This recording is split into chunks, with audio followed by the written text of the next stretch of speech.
Hey everybody, this is Bobby with Silverback. A lot of people ask me about the raw diets that I've been posting, and they wanted to know a little bit more about what kind of vegetables they can add.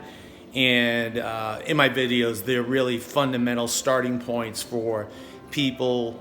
And I kind of downplayed the vegetable part, but it's important for gut flora, vitamin and mineral uptake, immune function, and so forth. And I'm going to explain fundamentally that we do add fibrous low glycemic vegetables to the dog's diet. We stay away from carb, starchy, sugary stuff generally. There's a few exceptions. Let me show you a little bit what we do. We try to source our vegetables locally and seasonally. So there's a variety of things that they get, and they don't get the same thing all the time. But let me show you.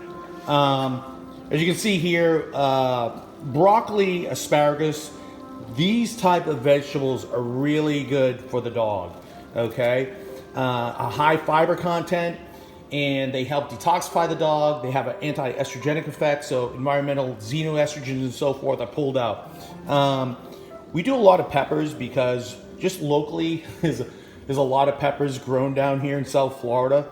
They do have a lot of vitamin C, a little bit of sugar, but the dogs really love them. Blueberries, another thing. Blueberries we have a lot of access to. There's always specials going on with blueberries. Try to get organic blueberries. They are high glycemic, but they're loaded with antioxidants. Antioxidants protect your dog against what? Free radicals. Free radicals create inflammation. Inflammation can cause what? Cancer. Turmeric. Turmeric all the time. There's debatable issues about turmeric, but turmeric with bioperine, which is black pepper extract, increases absorbability, bioavailability by, in some studies, over 1,000%. Turmeric's good for everything. I take it. Green peppers, again, are good.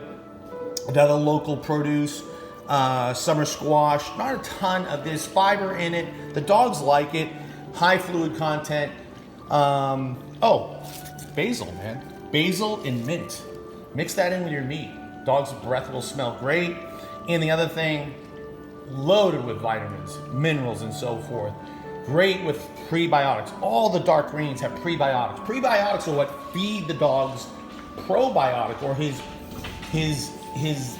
microbiome, his gut flora, the things that enable him to digest food.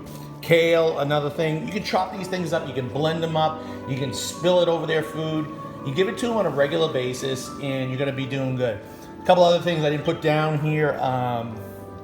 From time to time, give them pumpkin seeds,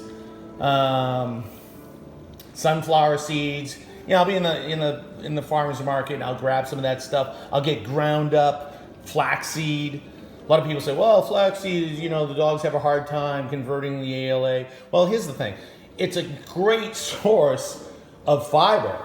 So, when the dog has a really good, clean, efficient GI tract, you gotta understand some dogs have a short GI tract, so if it's clean and efficient, it means they have more absorbability. Plus, it's a great source of manganese, magnesium, and you're getting ALAs that do convert. With kale and these, you gotta understand, a lot of these have trace minerals in them. Another one, a great one, dandelions. They're weed. People consider them weeds. They're so dense with nutrients that protect your dog. Ginger, from time to time. Be creative. It doesn't have to be the same exact thing all the time. Don't get intimidated because, you see these people with this, 40 things in their food. Make it simple, make it palatable, then add foods. Create that low glycemic environment. Low glycemic environments, low starchy, it slows down and retards cancer and tumor growth. It's great for joints, older dogs that have joint issues and so forth. You know what? Raw diets loaded with calcium, hyaluronic acid, glucosamine, chondroitin, it's all in the bone. Well, they need vitamin C and so forth for hyaluronic acid and some of the joint fluids to be produced. So a lot of these vegetables have good sources of vitamin C in them. Remember again, dogs don't metabolize vitamin D, okay? Like we go outside, we lay out in the sun, vitamin D is converted in our system. Dogs are very not good at it. They need to eat it. So get your source Get a source of vitamin D3, give it to them, pump up that D3 in them. It's important.